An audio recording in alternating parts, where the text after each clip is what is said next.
Welcome to the Penny Bloom Podcast. Ain't another place that has got more bombast. Romp past your mom, dad's listening to Tomcats. Talking everything that make you sad. We don't want that. We're here to make you smile. Put your mind at ease. Peace, love, and bloom, and always praise Keanu Reeves. This what we about. This some weeding now. We'll talk until we can't no more, and then we peacing out. Alright, let's go. Penny Bloom Podcast. It's the Penny Bloom Podcast. Penny Bloom Podcast. It's the Penny Bloom Podcast. Penny Bloom Podcast. Penny Bloom Podcast. Hello, everybody, and welcome in to another episode of the Penny Bloom Podcast. 'Tis I, Colton Robertson, and you are back for the official addition into our 52-year journey from film for the year 1994. Today we're talking Forrest Gump, and I am joined by Joseph George. What's up, homie? What up, what up? Always a pleasure to be here. Oh, and it is always a pleasure to have you, and we are also joined by Aurora Carter. What's up? Hey, how you doing, man, for the first time? For the first time. Feels like the first time. It Feels like the very first time. Yeah, Forrest Gump. You know, it's been an eventful week. If you look past for the year 1994, we've had 5 episodes in 5 days. And tomorrow we will conclude the week with Shawshank Redemption. But we're going to take a stop here. And one of the most classic American movies of all time, Forrest Gump. It's just a special one, you know. It's kind of a quintessential film. I don't know that I've met a person who hasn't seen Forrest Gump. Fair. It's a lot of them out there, but let's lay it down. We got Forrest Gump released July 6th, 1994, based on the novel by Winston Groom, written by Eric Roth, directed by Robert Zemeckis. This was a goddamn. I hadn't watched this movie in a few years. It'd been a few. I think the last time I watched it, I was probably 15 or 16. You know, so it'd been a minute. I'd say fuck. I was probably in high school the last time I watched it. Yeah. I don't remember. I don't think I've watched it ever since I went off to school or ever since then. And I don't know. Every time I watch this movie, like in high school too, like when I watched it, every time I have the same thing. It's just like, man, I forgot how much this dude went through and how just goddamn great this movie is. Like, it just doesn't stop. Like, it just keeps going, and it's just like, oh my God, this movie's just so, like, it's a movie that you know is iconic while you're watching it. Like, it's just one of those movies. And I don't know, I got that same exact feeling again whenever I watched it today, so. Oh, yeah, I'm right there with you. Aurora, how you feeling about Forrest Gump overall? The movie, it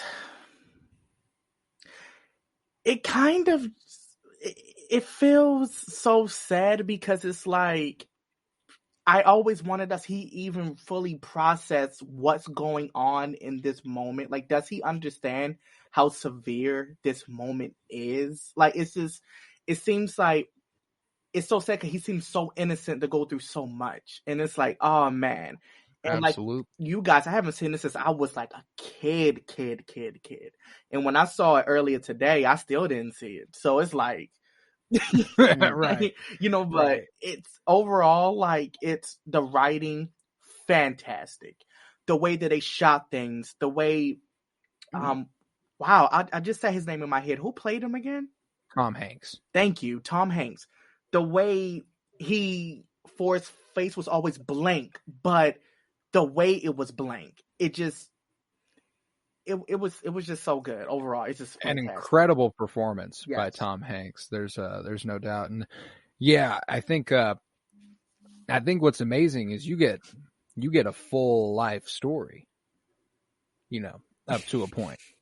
An entire life. Like, there's not a movie, I don't think, that has done exactly what this did as well as what this did. In terms of from birth not to death, but like to the most important part of his life, pretty much. Like, you got all the important bits until he's going to start a new chapter and stuff. It's unbelievable. Okay. How far you go there. Maybe Benjamin Button, but yeah. Okay. I mean, okay. it's insane that this whole time he's just on the bus bench, just pouring his heart out to this complete stranger, whoever it is at the time. You know, I love it. And I love that eventually there comes someone who's like, I'm gonna stick around. This story is too fucking good.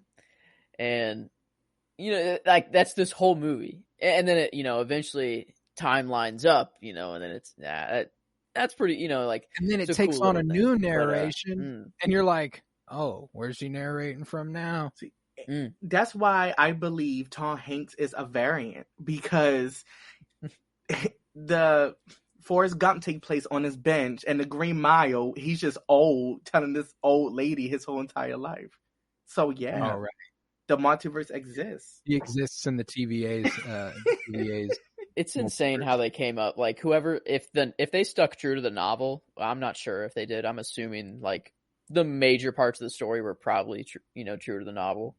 But coming up with this man's life, like, oh my gosh! Like, and if you like history, this movie is just the movie for like contemporary history, obviously. But like, it's, if you're obsessed with these eras and the events of the Vietnam War and the decades leading up to it and the decade after, like, this is it. Like, it's got Forrest Gump had his hands all over it. He was everywhere in the 60s, 70s, and 80s. And even like first attempted, not deep fake, but like, these presidents obviously. Oh yeah, didn't say, didn't say, which is kind of, I mean, like, it was very obvious that the technology just wasn't there yet. But they did pretty fucking good for the time. Like, it was not bad, at all. Really impressive. Like, and Lieutenant Dan, like, when he doesn't have his legs, and like, I don't know, there's a scene. Oh yeah, they're it's New Year's Eve. They're about to get it on. The girls leave. And then he falls out of his wheelchair and he sits up and like swings his legs around. And there's like a table right there, like that his legs would obviously hit. Like, if he, because obviously his legs are not chopped off in real life, but you're just like, it's like, oh, wait a minute. Like, this dude, like, I don't know, like, it just sells it. Like, they did a lot of, like, there's a lot of visual effect shots in this movie, like, other than just the president's faces and stuff. Right. That are like, you don't even notice most of the time just because it is that good. That's a sign of a good visual effect shot. But, and since I hadn't watched this movie since I was 14, 15, 16, and the first time I'd watched this, it wasn't until I was like 13 or 14. So I like watched it a couple times in a few years there, and then didn't watch it again for a really long time. This movie was like infinitely better than I remembered. Like, I haven't had sort of an experience along this watch where I'd seen a movie in the past. I watched it again now and was like, holy fuck, that might be one of my favorite movies of all time. And I've already watched it and didn't realize it. This is the first time that's happened so far. This movie is fucking incredible. And like, I'd always heard that from people, but my 14 or 15-year-old brain just didn't fuck with it on that level. And then I'm watching it today. And like, Bubba and Forrest, that whole story is fucking devastating. Really understanding the Jenny and the whole Jenny storyline gets a lot deeper the older you get, the more you understand actually what's going on. Yeah. And then like Lieutenant Dan, especially, that was a part of the movie that I remembered just being disinterested in. And like, it's one of the most compelling parts of this movie. As I am watching it today, and I fucking love it. One of like the lines that really stick to me is when, I can't remember word for word, but when he said like his partner in Vietnam wanted to get a shrimp boat or something like that, but he died along the Vietnam River, like beside it. Yep. I was just like, and it's so sad because he is such a caring like guy, and it's just you know, you He's just got so can't much help love in his heart. so much. He's- Like that's why I say he is so innocent. Like the movie has so much symbolism for like real life stuff that it really touches you and just be like, wow, like it's just.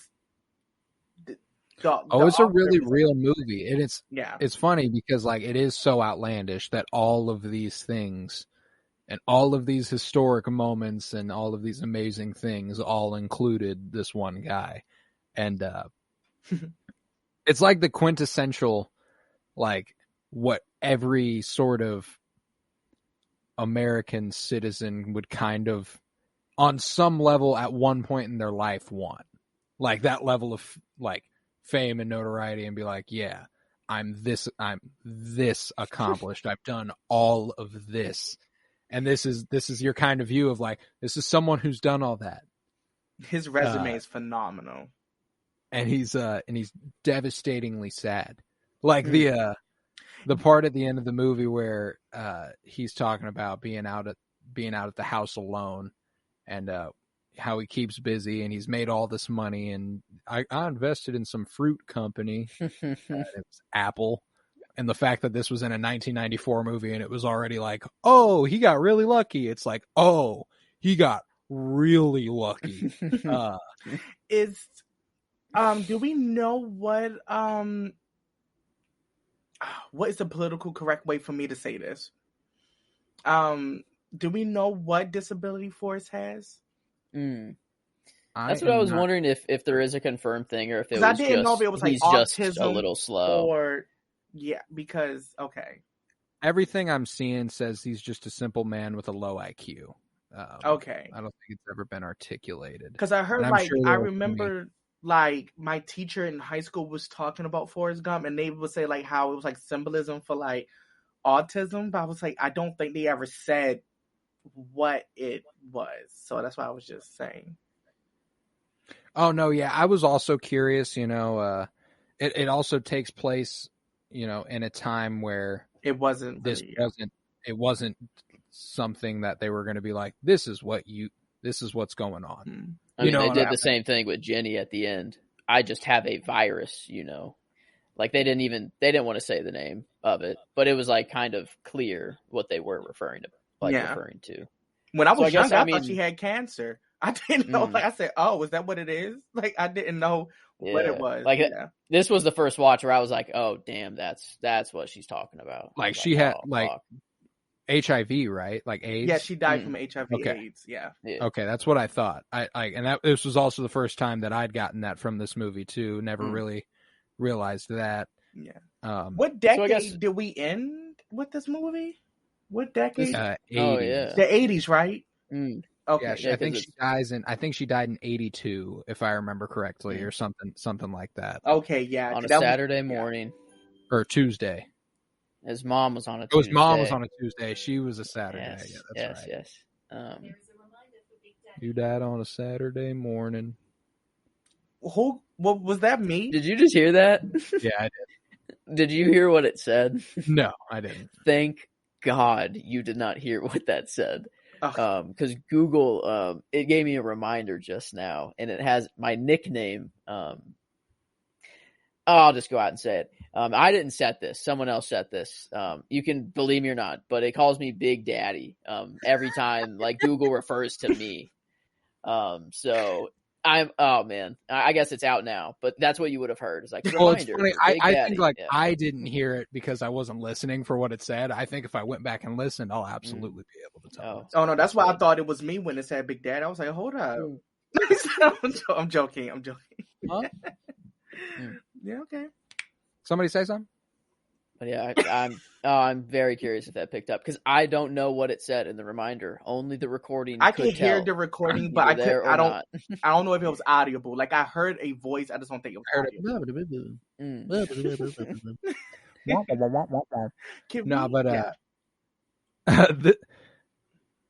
So there's just so fucking much that happens in this movie. And I think that was something that turned me off to it when I was younger in terms of just, I remember it being very long and at points boring. And it definitely didn't have that effect on me now. as I was watching it. It was still a long movie, but I really, really appreciated it. Like it was because, you know, like it was Forrest telling the story. Like it makes sense that this is going to be it's going to be slow and unwind in a really just interesting way. And I like that there's not even a little bit of it that's like, is any of this true? It's like, no, yeah, that all definitely happened, because he wouldn't lie. Mm. You know what I'm saying? Like, He's not even capable. Like, no, yeah, he doesn't have any reason to lie. He made one single white lie, and it was for a ping pong paddle. That's the biggest lie that this dude has ever told, is for a sponsored ping pong paddle. Yeah. His innocence is just so like, I just want to protect you. Like that's how I feel. Like if anyone disrespects him, like it's on sight. Like that's how I feel. He was like that too. Lieutenant Dan. I loved the way he was trying to protect Jenny. You know, obviously, like at the first time, it wasn't it was just his inability to read the situation that led him to punching the guy in the car as they were going to have car sex, presumably. Mm-hmm. And it's like, I just think like Forrest set the bar so high for men that it's like, this is a man who, you know, like if he says like he wants to be with you or something like that, he wants to. Like it's just like, and that's like, what's interesting. You know, I think there's a lot of me as I'm watching this movie that is mad conflicted as to the very relationship between Jenny and Forrest Gump. Like there comes a point that you have to just accept that he'll never move on, and that at that point you have to shift your feelings. I had to shift my feelings to, okay, I have to hope that ends up working out. Meanwhile, I was hoping for most of the movie that he would move on from Jenny. Just because like it was like it, and even when she comes back around at the end, it's like, damn, like now, and it's like, but okay, now at least he got now. You know what I'm saying? It just and they did it in a beautiful way at the end too. Yes, they did, and it's just like, but goddamn, she was doing my man dirty, but it was because she didn't feel like she could do him right, and I get it. Like it's like there's just a lot of sides to it, and it's really sad. A lot of people are like conflicted over that because it's like, oh, she waits to have what she died from to now be like a good person, and like I'm on the same side as y'all guys. Cause I'm like, yeah, but a lot of people say, oh, so you wait till you're used to now come back to Forrest. Like, no. And I had that, like, I was like, oh, she came back after he had made who knows how much money on Bubba Gump Shrimp and Apple stock and stuff, and she keeps the kid away from him for 3 years or whatever before they get back together. So it's like really interesting that she never really knows how to treat Forrest. She doesn't know, like she doesn't like have the ability to care for him the way that he cares for her, and it's really, really fascinating to watch. Obviously she could for a time, but I guess the clarity of death can impending death can do that for you, you know. I guess, did she get HIV before Forrest or after Forrest? Because obviously Forrest didn't, or I guess we didn't see. I don't know. I never even thought about HIV, that. Before Forrest, but it was after. Wait, she got diagnosed after. Yeah, that. she got diagnosed after that. Yeah. Not sure. Yeah. Yeah. Not sure. I mean, she was a big time hippie, so she was probably fucking around. I can't remember this, but did they ever have sex? Right. Well, I mean, the one time, like, and then she dipped, and then that's right. He was like sleeping. That was kind of funny. He was like put to sleep, and he was like, they like focused on that, you know, like, I don't know, that was pretty funny, but I do like they had sex one time. She got pregnant and left. Damn. That's rough. I mean, at least there were multiple points. It's like whenever he gives the speech at the podium of the Washington Monument and stuff, and the guy next to him's like, he's really said it all, man. Like Like, and I think that was genuine. Like, wow, you really killed that. It's a shame nobody else will ever hear it, but Damn. I Yeah. really thought that was awesome. Maybe and then he Jenny, would have kicked the world into like a new gear. If the world would have heard what Forrest said right there, we would have been living in an absolute utopia. But and then like Jenny runs out into the water and they unite and embrace in the water. Everyone cheers and it's like, yeah, everything's gonna be all right. Like, doesn't matter what he said. Dipping the next morning. Yeah, doesn't matter what he said up there. Like, that moment is all they needed. Like, no matter what speech he could have given, like just that moment, like a picture on the newspaper, or like a clip of that on the news, like, oh, that's going to go way further than anything. Now, was that really the Washington Monument like lake? Like, no way they ran out the real legit lake, right? Or like pond or whatever you call that. Right. Yeah. Like like, I wonder if they actually got permission to legitimately run out there. This. You can run in it. Like, you can, I live right there. Like, can you? Yes. It's like this deep. Wait, but like, you don't get like arrested? No. Or, like, I don't know. Like, they just don't care? No. Like, kids do that shit all the time. No. Oh, for real? Yeah, you could just go right in it. Like, what? Never mind. I just never thought about that, I guess. Yeah. Like, I'm saying, like, if y'all I mean, like, it seems like, you know, somebody like, I never seen nobody in it. Every picture, no, like, it's clean, you know. No one's in there. Like, I don't know. Yeah, a lot of kids. Man, it's a university, like right, not too far from it. Kids is, I'm going to step in it. I'm going to sit on the side and dip my feet in it if it's hot, like that. Interesting. Yeah, no, yeah, makes sense. So, all I'm hearing is the Washington Monument pond got feet. It got athlete's foot. Don't go drinking the Washington Monument water. water. Don't drink anything in Maryland. Don't do that. Don't do it. I will tell you guys, Joseph and Colton, don't drink this. Get a purifier. Don't drink this. Like, don't. I mean, I'm not going to cap with you. I probably wasn't going to bend over and drink out of Washington Monument water. Because we had the side note in the Baltimore Harbor, the water is my complexion. And that's saying a lot. We had tours from up north that's taking off their clothes and jumping into it with like bathing suits. So many people, including me, was like, pew. Like, oh, you're going to have a yeast infection. You're going to have tonsillitis, bronchitis, HPV. Girl, you're going to be, like, it was nasty. Don't swim in the Baltimore Harbor. It was like that scene where, like all of the, in Family Guy was nothing but white people, and it was like, you killed the witch, and then they unzipped it and nothing but black people was under the white people clothes. That's how they look when they came out. It's like, your privilege is gone. Damn.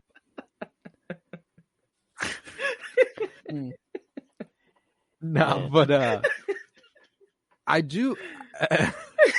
I'm gonna somehow steer it back to Forrest Gump. Sorry, now. Yes. We'll figure it out along. There's no connection here, but I'm gonna go ahead and commit to it.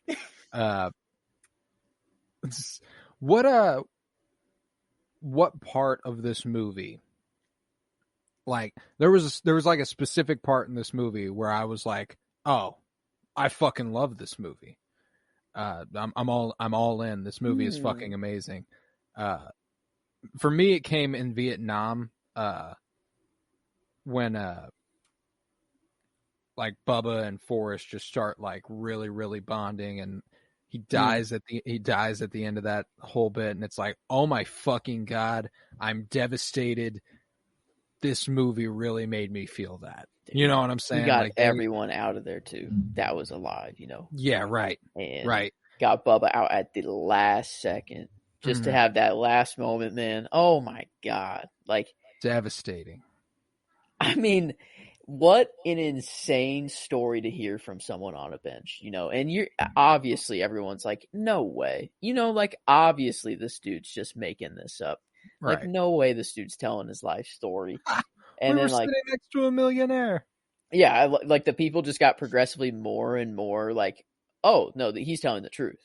Like, cause that one guy, he was kind of believing him for a second until he said, that he was the owner of, Bubba Bubba Shrimp Gump. or Bubba No, Gump. that was the And, thing like, for me. I was like, hold the fuck up. You believed everything else he said, but him running Bubba Gump was where you He drew was the like, oh line. no, Like, that's some good ass shrimp. That's some good ass shrimp. No way Yeah. you did that. meeting 3 different presidents, Elvis, John Lennon, getting a Medal of Honor, becoming a world-renowned ping pong star, running back for Alabama, could have gone to the NFL, just decided not to. Legend. Man, yeah, this Fucking legend. like when he returns home to all that memorabilia and everything that like he's just like people have just been collecting and his mom's been collecting the whole time. Like, oh man, yeah. There's so many different parts of this movie. Like, it is crazy. Like, Vietnam is like a huge chunk of the movie, but I guess not really. Like, It's like 15 to 20 minutes, but of it the movie. feels huge. But it's like, it's for me the pivotal point of the movie. The like, biggest it's where, pivotal where he point. meets, Yes, I agree. where he meets Lieutenant Dan, and his relationship with Bubba has grown, and there's probably a degree of like we obviously get the PTSD side of it with Lieutenant Dan quite a bit, but That's where, his very nature, Forrest Gump's very nature, like prevented him from getting PTSD. Like he was just like, those things happened. Now I'm here. And that's just kind of like his whole attitude. Life is like a box of chocolates. You never know what you're going to get. Sometimes it's going to be terrible and sometimes it'll be great. And he even told him, he's like, you still are Lieutenant Dan, like, and whenever he was on the ground with him, and he was like, damn, like, I don't know. Forrest had some lines in here that was like, just damn, like, I may be a stupid man, but I know what love is, like he had a lot of lines that were just like, boom, like, holy shit. Or like, oh, this one, whenever, Jenny like asked him, were you scared in Vietnam? And he was like, no, looking up to the stars, blah, blah, blah. And then Jenny was like, I wish I could have been there with you. And he was like, you were. Like, yeah, you were. Like, and it was just like, oh my God, like, come on, man. That's what ultimately makes it the payoff, is that he never gave up. Like he did all of these things, and the constant through all of these things was that he was thinking about Jenny. So the fact that he gets it even for a short time is amazing. It just makes you like that's when I get so mad at Jenny. Like, even like I just be like, understand, like she just thought she was this too much of a wild side, maybe, to be loyal to someone like Forrest. And like I kind of love the fact she realized, like, oh, he is too good of a man that I definitely don't deserve him, like, straight up. But just imagine having someone through decades love you that purely, like nothing you can ever do to them. Like, Forrest really knew what true love was, because he, like, I really believe he loved Jenny more than he loved himself. Like, literally. Oh. Like, yeah. That fight, like, that passion in him. Like, it was just... And like, Jenny was... like, everything revolved back around, like Jenny. Like, it was like, oh, Jenny this, when Jenny he that. When he ran for 3 years... The entire time he thought about Jenny. It's just like, just imagine having someone like that for for you. Like, I wouldn't even know how to, like, I'm like, dude, you need Jesus. Like, I'm not perfect. Like, you like, I don't know what to give you. Cause damn. Lieutenant Dan, he asked him, have you found Jesus yet? And he said, I don't know. I'm supposed to be looking for him, sir. Like, so, like, the innocent lines that he has too. Like, just, oh man, like it's insane that Tom Hanks is just a normal dude. He comes to work, does that for a day, goes home, and then like does it again. He can just do that. Like, and he's fantastic. Keep that the whole way through. Like, oh my God. Like, I don't know. Everyone, like, every time they think of an actor or an actress, it's like, yeah, they just go and like make a movie or they go and make a TV show. But like, that's not easy.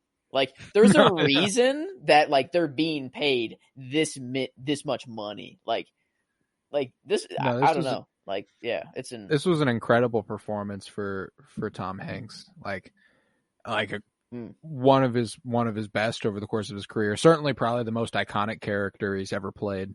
And it was good enough to win a Kansas City Film Critics Circle Award for Best Actor. Tom Hanks. The only other movie that Tom Hanks is in that captivated me enough, and he wasn't even like the most emotional piece, is The Green Mile. That's the only other thing I can like put this next to, because those two, frankly, I like The Green Mile like more, but we're not talking about that. I was just saying, but like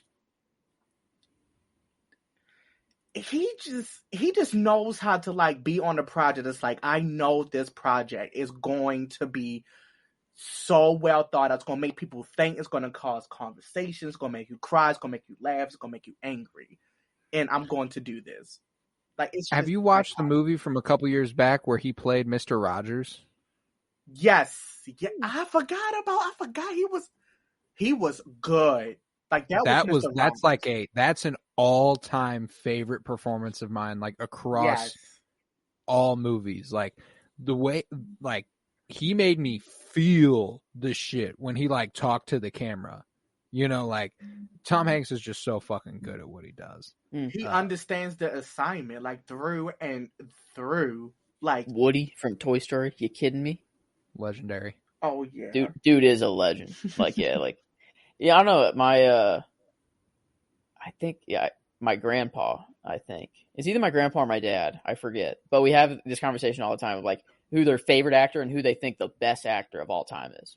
And one of them thinks that Tom Hanks is the best actor of all time. And like, I don't know, it's kind of a weird question to think about. Like, how can you be the best actor of all time? You know, I guess it's just the amount of serious, insane roles you've had, I guess would be the only like kind of thing you can measure it on. But I don't know, like he is without a doubt like a legendary actor, and will like. Yeah, I mean, he's among the greatest actors of all time, you know, and I think I'm sort of there in terms of like everything, in terms of who's the greatest of all time at things. You know, you give I'll give you a handful, because like I'm not qualified to tell you any one is better than any other. I can just tell you that all of these people are the greatest at what they do. And Tom Hanks is amongst the best. The greatest actors of all time. I'm about to do my Aurora thing. So, if y'all can put Tom Hanks in any future MCU role character, what would it be?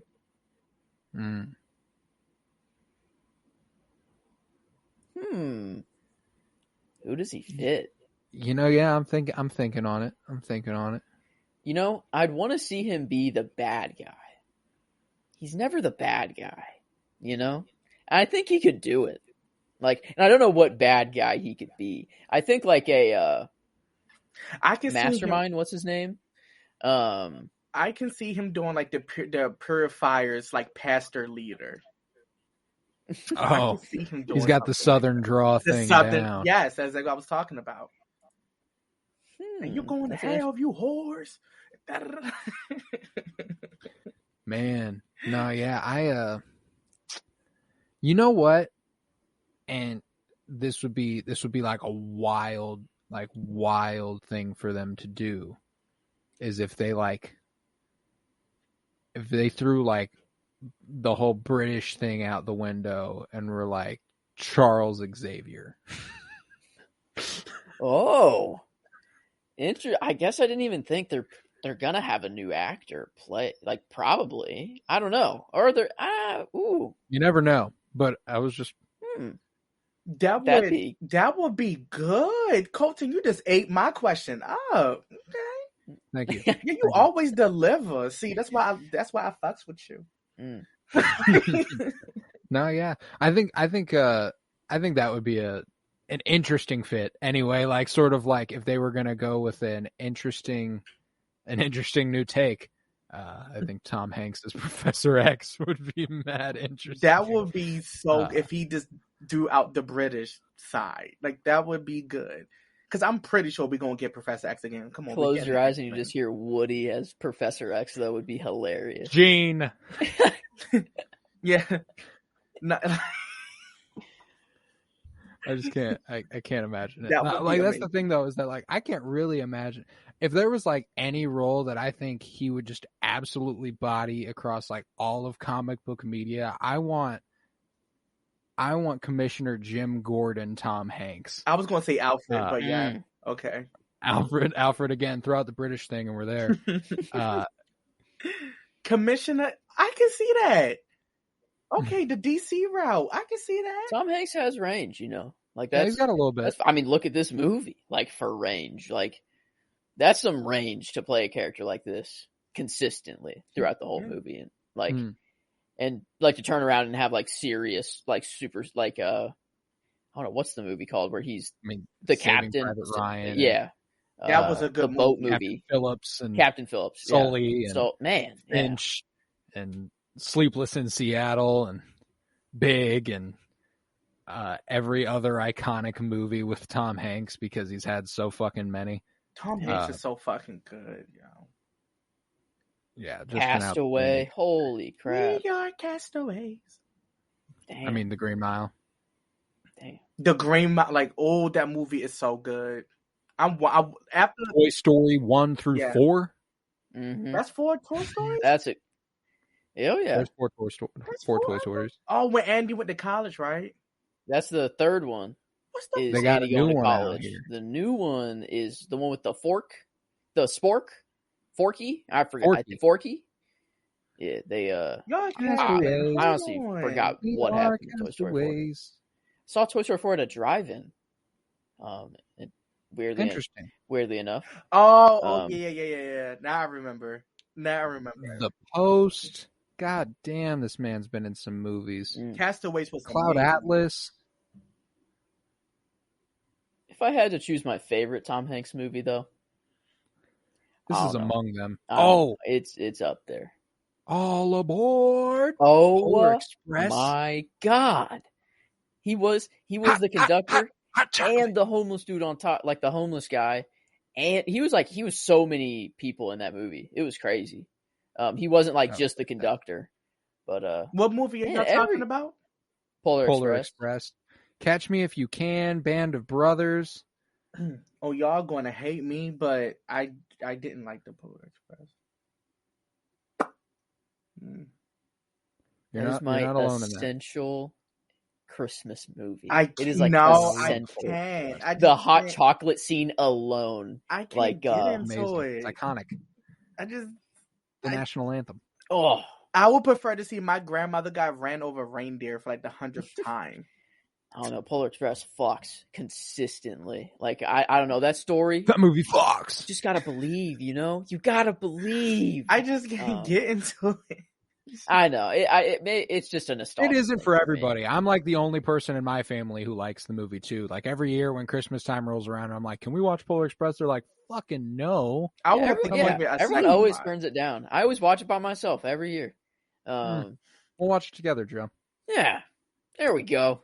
Solidarity. Fuck yeah. This Christmas, live commentary, Polar Express. Look what Be Tom there. Hanks can do. You know, look what he can do. Wow. No, Tom Hanks. Is I a really legend, wish we but, got a movie with Robert De Niro, Tom Hanks, and Robin Williams. That would have Man, been that'd be a cast right there. That would have been a cast. That would have been a budget, but that would have been a cast. We can still get De Niro and Hanks in something. Yeah. You know, I guess Tom Hanks kind of falls in the category of like a Robin Williams and Jim Carrey, but not like fully. You know, he kind of plays the same ish character. He's always kind of the nicer, like, I don't know. He's just like the dad, you know, he's just like a nice dad usually, but like every movie it's so different. Like, there's like not one role that defines Tom Hanks. See, like, that's for sure. I kind of think, and y'all might criticize this for me, but I think Tim Allen is kind of like underrated. I refuse to put Tim Allen in the same tier No, as I'm not saying that he deserves to be. No, Colton, the home improvement guy. Not that rat bastard Tim Allen. See, I don't know any controversy, so if there's that, I don't know. Nah, he just used to sling coke, like a lot of cocaine, and he ratted on everybody, and then became the home improvement guy, Damn. Fucking and then went on to be rat. Buzz Lightyear. Also, he's a Tekashi Santa 6ix9ine. Okay, then. Okay. He is Buzz Lightyear. That is and crazy. Santa. Damn. Yes. And Santa. And Santa. And Wow. home improvement guy. And the last man standing. He certainly had a career. Whenever when this pod gets famous, Tom Hanks, I'm sorry that I put Tim Allen in this conversation. I apologize, sir. Don't sue me. He'd probably be perfectly fine with it. That's his buzz. He's so humble. He's the Woody. That's his buzz. And when Tom Hanks got COVID, the whole country froze. We were like, no, not Tom. Oh, yeah, him and his wife, right? No. Yeah. Like, I hope they make it through. Everyone was rooting for Tom. Yeah. That was, that goes different. This shit might have been done in a week. That's true. But, yeah. I mean, not worth this. I mean, I'm not going to weigh anything here. I really was stressed about this Forrest Gump pod because I thought like how intense this movie was. Like I was just going to be looking up and down and y'all two talking this whole time. But it's like we have had so many side convos that I'm like, okay. There's just so much that happens in this movie that has a distinct cultural relevance. That's it's certainly timeless, even though there is an era to it. Like it's a quintessential American film. I think it really captures contemporary American history in an interesting light. Do you think we ever get like a remake of it? Nah, I think they leave this alone. No way. I'm gonna say America has a lot of audacity. Someone to try to fill those shoes, like to fill that role, like that'd be a tough one to recreate. Might get a spinoff with his son, Forrest Gump Jr. Maybe that's Sheldon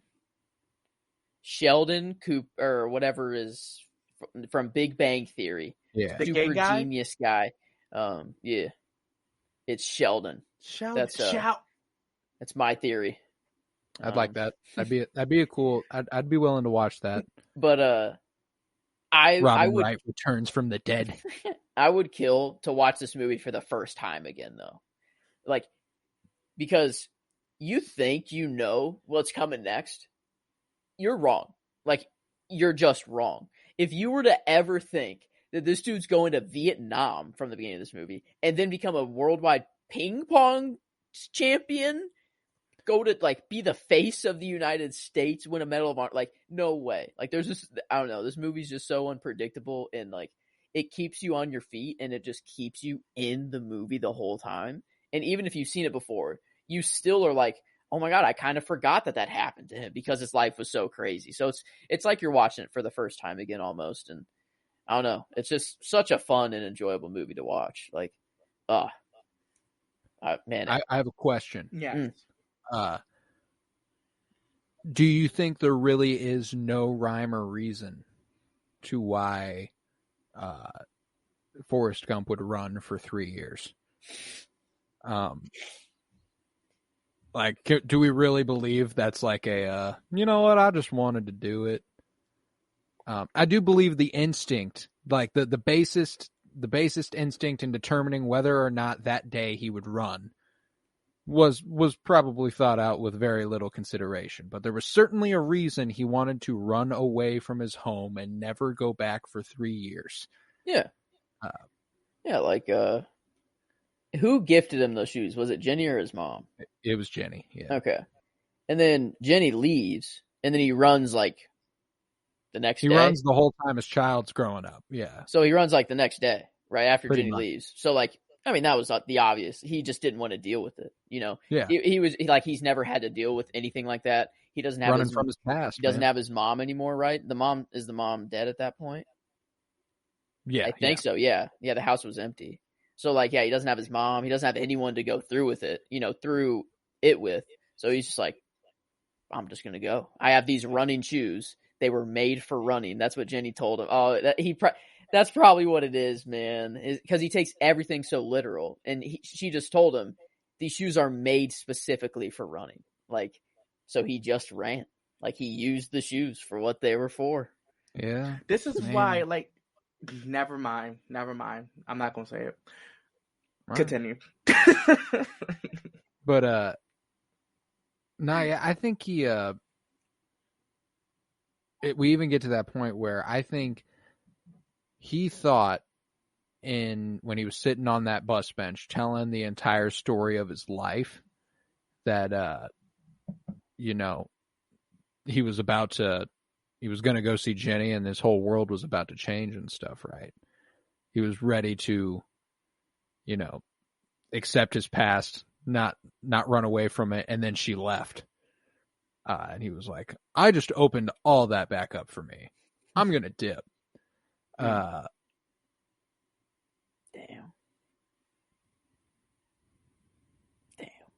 Yeah, no, I needed a tissue on standby for. I cried a lot throughout this movie. There were moments that weren't like, I mean, they're sad. Like anytime I'm watching a Vietnam War part of a movie, like it is some of the most devastating shit.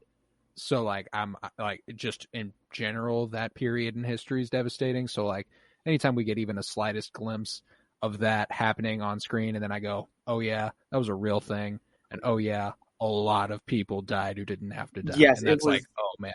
That's why, like, after this, I was thinking about watching the story of Anne Frank that dropped on Netflix, because I love those adaptations, and I know that's gonna fuck me. Like, I'm like, oh god. But I think the only funny part about the Vietnam War part was like the best part about getting shot in the butt, free ice cream. It's just the like, butt talks. Yes, sir. Got shot in the butt talks. That's funny. I sure would like to see that. Moon's the president. Wow. Yeah, dude just he takes things very literally, you know. Stupid is as stupid does. What a man! There's a huge supply of quotes from this movie. That's for sure. Like, oh yeah, just Mama. Arguably way too many. Mama always said, you know, like if it started with that, you know, chocolates. Yeah. You know, apparently a lot of people get that quote wrong. Like it's a Mandela effect that people remember that quote differently. Like life is like a box of chocolates, I think is how people remember it, but life was like a box of chocolates. And that sounds weird to people. Like whenever you say it out loud, but like whenever Forrest says it, like, it's just like in his voice. And like, it does sound weird when you just say it in like normal English. Okay. It's like your brain try to fixes it. So it's like, yes. Mm-hmm. But man, Jenny, do you ever dream, Forrest, about who you're going to be, who I'm going to be? Yeah. Aren't I gonna be me? Oh my god. Legend. Dude even gave Bubba's share to his family, bro. Oh my god. God, like homie went full Batman at the end of Justice League and bought the bank for the kids. Oh my god. Oh. And like he literally got like the only reason this church is like getting money is because someone told him like maybe you should pray for your shrimp, and then bam, he joins the church now, you know, like part of their choir, which was just awesome. And then boom, they get a whole new church, you know, built for him. Like, it's just so. Mom always said dying was a part of life. I sure wish it wasn't. Shit's devastating. And it's just so sad because I always think like past the movie, like what's going on now. And I'd be like, is Forrest like still alone? Like, is he like still single alone? Holding on to his eternal love for Jenny. Like, it's just like he's holding on to his eternal love for Jenny, but he feels that love through their child, you know? Yeah. Yeah. Why are you so good to me? You're my girl. I'll always be your girl.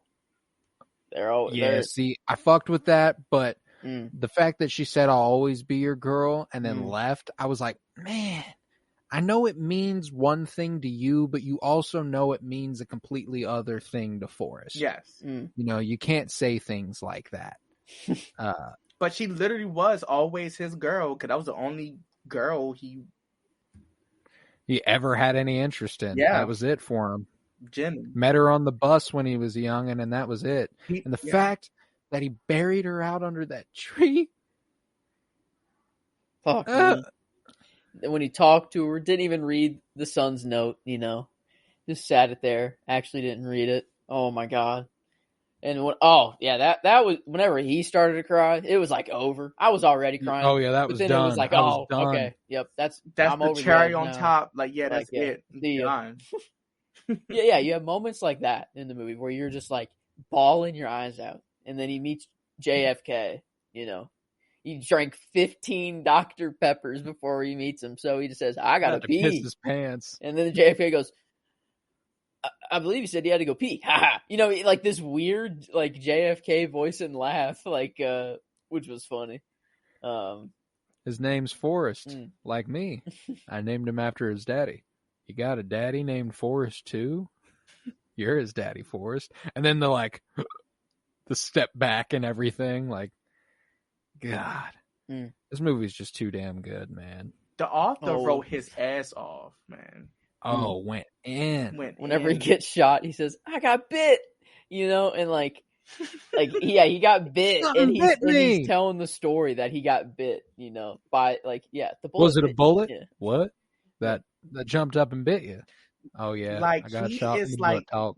the perfect brother or dad or husband. Like he is so this adorable but yet innocent but yet ironic. Like he's just really smart in the way that he is. Like he thinks about things totally different than the normal person. In the most simple way, he has the basest understanding of life there is, and it's just working for him. You know, it's just everything's devastating, everything's going bad, but you know, he's gotten through all of it.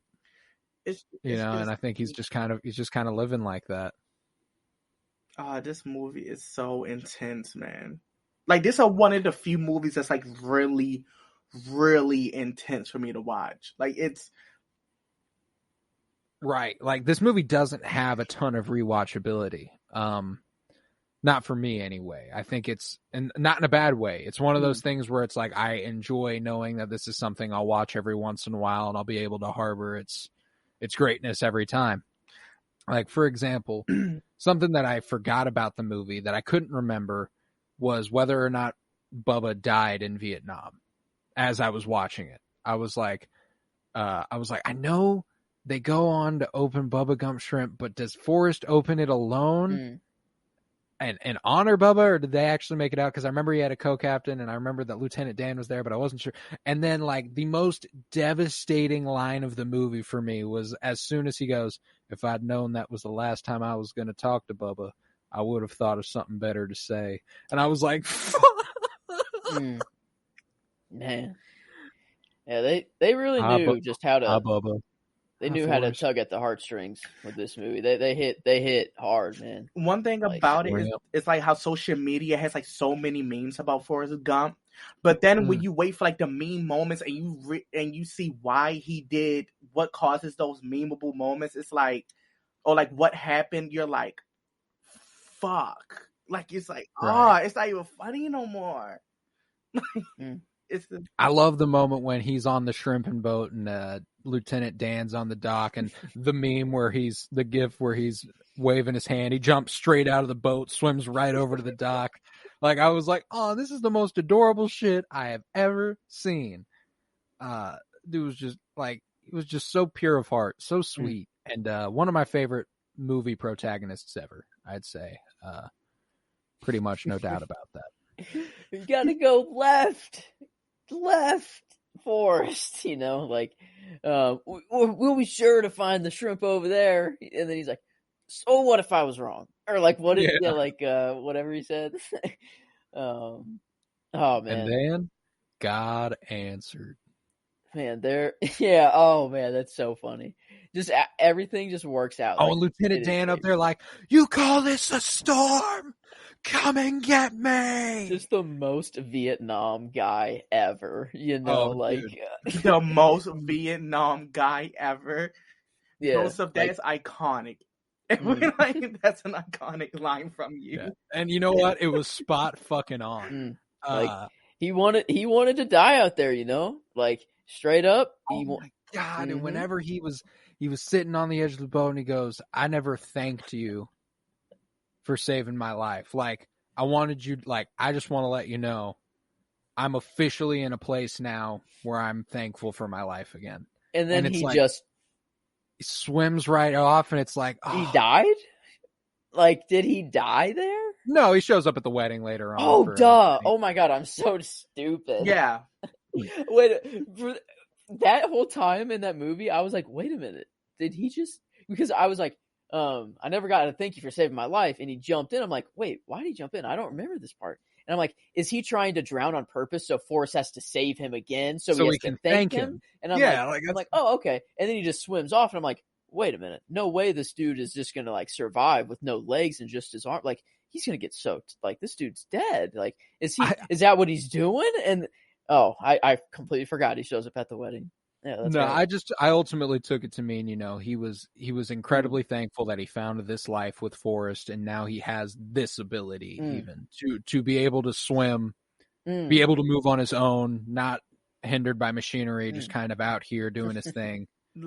And it's beautiful out on that water. He's happy to be with Forrest every day. And I love that line where as he's swimming away, Forrest is like, he never said it, but I think he made his peace with God. And I was like, like, I'm not a religious man, but I am like a sucker for storylines where people find God. And I don't know why. Like, I'm like, oh my, like, cause I frankly wish I could kind of have that sort of deep level of faith in anything, you know what I'm saying? Like, so when it does happen on screen, it's like, God, that was beautiful. Like, and even in this simple way where he, like, Forrest Gump just saying, like, I could tell he was happy, and to Forrest Gump, that's having made his peace with God. You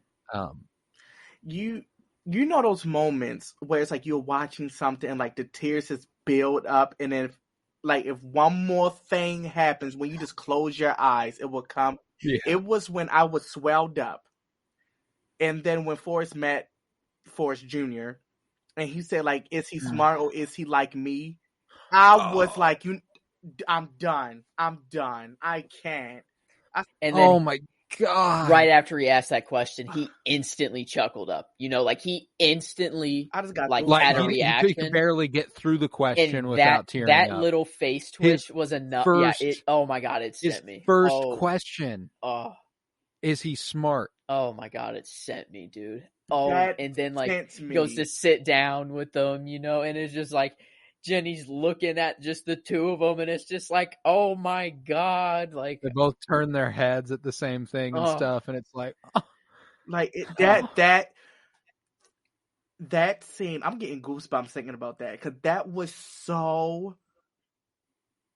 Like, it was like I felt like that was what he was worried about. Like, instantly, he was like, "Oh, this is my son, and I hope he's not like me." Like, I was like, "Oh, I just couldn't." Well, and it was one of the most devastating things about this movie is like that when that happens, it occurs to you that through all this, no matter how unfeeling he might have seemed or kind of cold and distant at moments, just kind of like too dumb to understand at points, in terms of like what we're seeing on screen.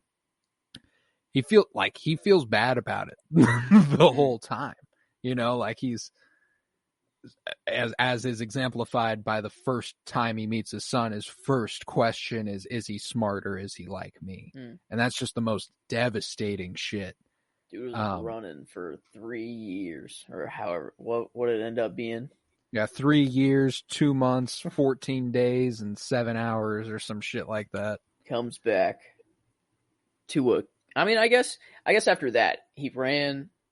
How much time in between him stopping running and him sitting on the park bench, and then eventually going to Jenny and then the kid is there? Like, what's the time gap there? My interpretation is that he went home from his run, saw the mail, had a letter from Jenny, went to go see Jenny.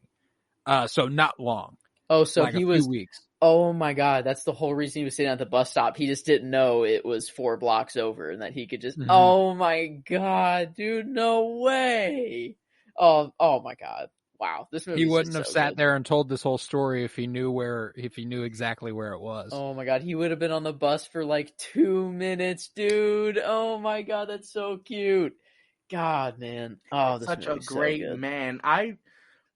I love like, and the way like I've been talking about Forrest is if like this was like a bio movie, because it's like I wish this person was real, because I would love to just hug this person. Like it's just so amazing. Like I don't know. Undoubtedly one of the best roles ever. I don't know another movie that felt like a bio movie that wasn't. Like this felt like a legit bio movie. A biopic. It felt just like it. It really did, and it's more well done than any biopic for my money, than any biopic there's been. Mm-hmm. I mean, there are some really good biopics, don't get me wrong, but like, I don't hear a bunch of people talking about how Steve Jobs movie is on the level of Forrest Gump. You know what I'm saying? Like, that's fair. Folks aren't talking about Straight Outta Compton, about NWA. Fair. You're right. But you're right. Only thing NWA had was a lot of t-shirts.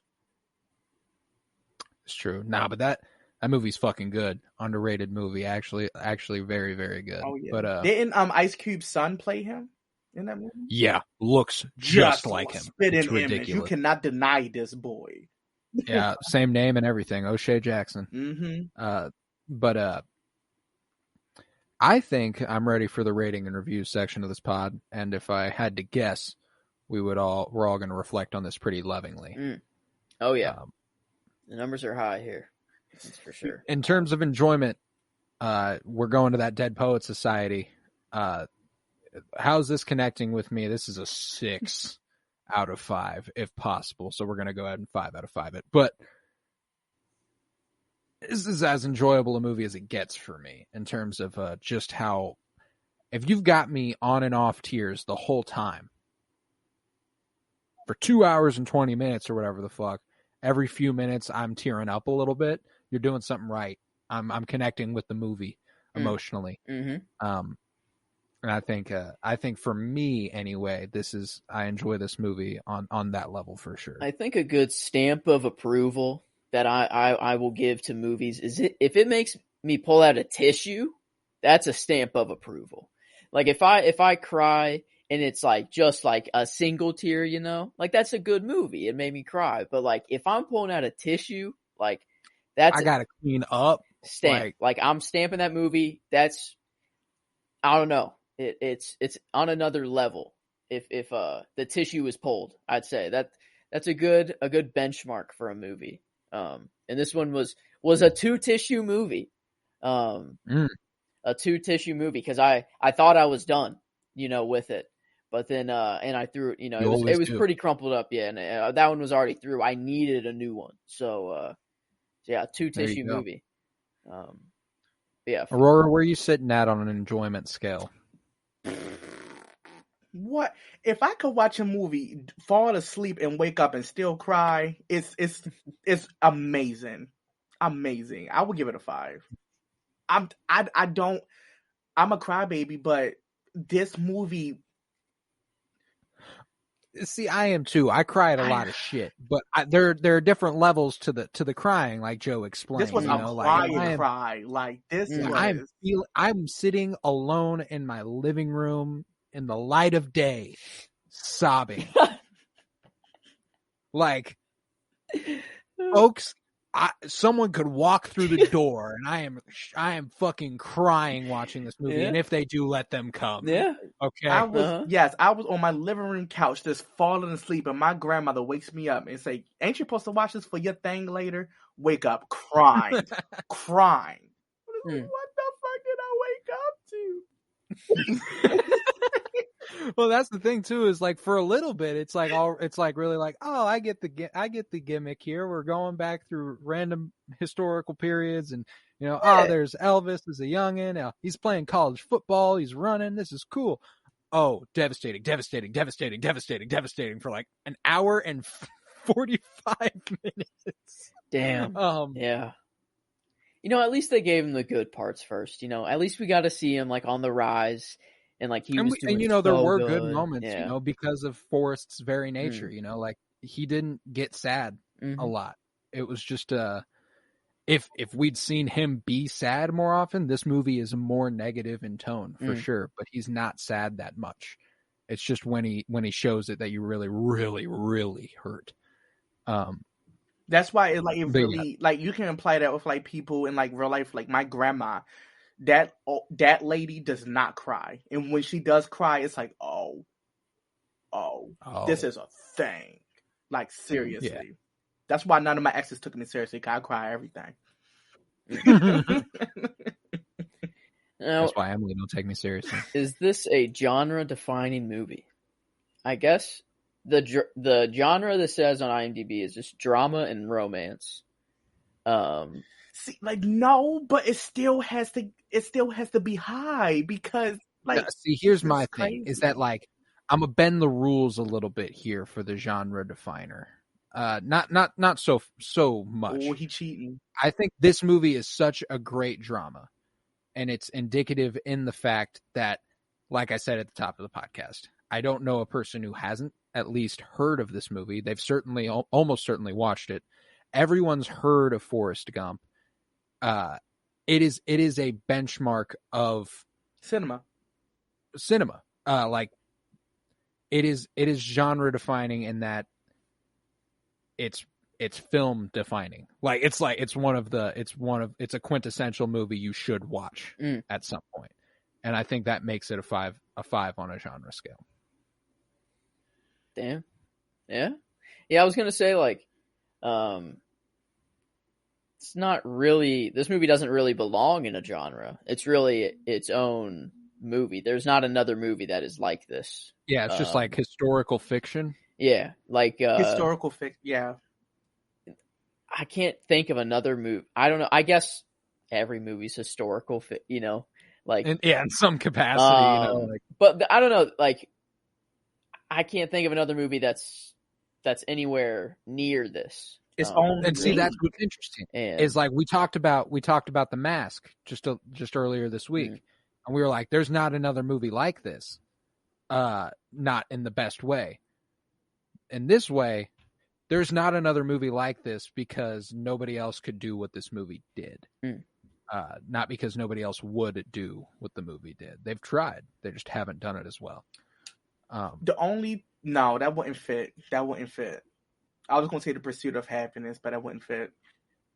I'm willing to take a little bit of a hit here in the genre because, like quintessential dramas, maybe it's not. I think I'd recommend it to pretty much anybody, but maybe like lowest 4.75, like that's as low as I'd go there. I think it was just so well executed, and it was exactly what it wanted to be, and therefore like they nailed it. 4.9. 4.9. Yes. I think that's fair. I mean, it's kind of like its own genre, and that leads me to say like 5, but I don't know. I mean, this is a movie that like I would definitely say is essential if you just want a general movie knowledge, like of film and of cinema. Like you need to watch this movie. So maybe that does make it a 5. I don't know. 4.9, that's about as close as you can get. And I'd say given what we've used the scale before as prior, we've never been like, this is a movie defined, like that's more reserved for the next rating. So the genre, I think 4.9 is fair. 4.99. Right. No, as a film, critically, how'd they do? Very, very, very, very well. 10 across the board. Yeah, performance-wise, like, holy shit. Drop dead fucking amazing. Incredibly well shot. Those shots when Forrest is reflecting on it, on everything he's seen, and he's thinking of all the beauty he's seen in the world, and it's like, God. I couldn't tell where heaven stopped and earth began. I was like, oh, fuck yeah, nature. I love whenever nature gets like I don't know, like a call out. It was kind of like I fuck with nature, like just part of the movie. It was just kind of cool. Like it was just like, we live in a beautiful fucking place, Yeah, like, and there are shots where he's running through the Great Plains, and it's the gold. Like I've always thought, the golden fucking, for as far as your eye can see, the way you see it in like Superman stuff when he's back in Smallville and stuff like this, and the shots where he's running through, like that's as beautiful as anything out there, and it's all over the Midwest. You know what I'm saying? And that's crazy. Like they just show you the beauty in simple things in this movie, and all the like symbolic shots that were like the same. Like whenever he was chased as a kid and broke out of his braces, and then whenever they come back, it's the same shot over and over. They do that like multiple times, like with multiple things, and like with Bubba's mom. I liked the parallel to how they'd served a bunch of white people for generations, and now a white lady was serving her, and they showed the exact same shot. She no longer had to cook shrimp for anybody, or something like that. Ever again. Oh man, what a movie! Hey, I don't know. Is this where does it fault if it does? I mean, I do have my gripes. They're very, very few and far in between. I think for as much of a focal point as she was in the movie, and I guess she was out of his life for a really long time, but like Jenny, like she was a huge focal point in this movie, and I feel like she didn't get enough screen time in terms of like really understanding her. But I guess that's because the story's told from Forrest's perspective, and he doesn't really understand her. And he wasn't with her for that time at all. So like exactly. It is part of the story almost. Yeah, so it's like really well done. It's just I think it's really high. It's more 4.8, I'd say. Like 4. Oh yeah, absolute 4. Not to mention the score, done by Alan Silvestri, who also did Endgame, Infinity War, Avengers, Ready Player One, tons of stuff all throughout our lives. Very, very storied composer. Just so I remember again, I'm just trying to remember this format. What rating is this one again? Like, this is just critically as a film. Story, performances, camera shots. I'm sorry. I will definitely give it a 5. That's me. I will give it a 5. I have to. All right. I think I'd go 4.9. Like, I think it's near as fucking good as you can do. I guess. I mean, if this is a 4.9, it averages out to a 4.93, which ties it with The Godfather, and ties it with The Godfather and Raiders, which is just really kind of perfect in my opinion. Like it is up in that league of movie. Let me see something real quick. Hold on. Let me see this list. Oh, you Star Wars biased motherfuckers. Yeah, we do. No, yeah, and that's why when we discussed it, it's kind of out of the question. It's like we're not really comparing shit to Star Wars. Hey, critically, it kind of is a 5. Enjoyment, it obviously is a 5, and it is genre defining. So, like, legitimately, it kind of is a perfect film, and it changed Hollywood forever. So, like, it kind of deserves a 5. Like, even if you don't like Star Wars, like, you don't have the rest of Hollywood if that movie doesn't come out, like the movies that we know today. So, I don't think it's entirely unfair. Man, okay, I'll just shut my mouth. Is it better than The Godfather, though? Probably not. I don't know, but I won't say that it ever is. So Star Wars is better than The Godfather, in my opinion. Star Wars is the greatest film of all time. So, but There's zero doubt in my mind about it as far as this whole thing is concerned. But that would give us a new top 5 placement there. Oh yeah, our top 5 now includes a first 3 tied for first, and for second we have 1, 2, 3. We have 3 tied for second as well. So our top 5 is a top 6, and only 2 positions. In 4.93 and 4.92. So yeah, and all 4.92s came 3 weeks in a row. I guess that's fucking crazy. I guess if we extend, and that's only second place, for all these movies, and we have to go to another one. 4.83 will be the next one, and we have a lot of other 4.83s. We have Lion King, Jaws, and The Godfather. So that's another 3-way tie. So that's only third place. So like our top 5 includes probably a good 14, 15 movies right now, which is kind of hilarious. So we love movies, and I think this list has overall just shown how loving we reflect on most movies, and therefore if we don't rate a movie high, we really just didn't like it, because it is typically that enjoyment factor that always knocks a movie down if it is to be knocked down. Yeah. So MASH and Spaceballs are like your least favorite movies. Bottom 2 as far as so far amongst this. 11 movies are in our top 5, which is just hilarious. Yeah, so that's a really good top 5. And I don't know, that kind of it kind of makes sense though, because no way all of cinema can be wrapped up in 5 films. Like you can't watch 5 movies and get everything. You're not going to get a movie like My Neighbor Totoro, which is in our top 5.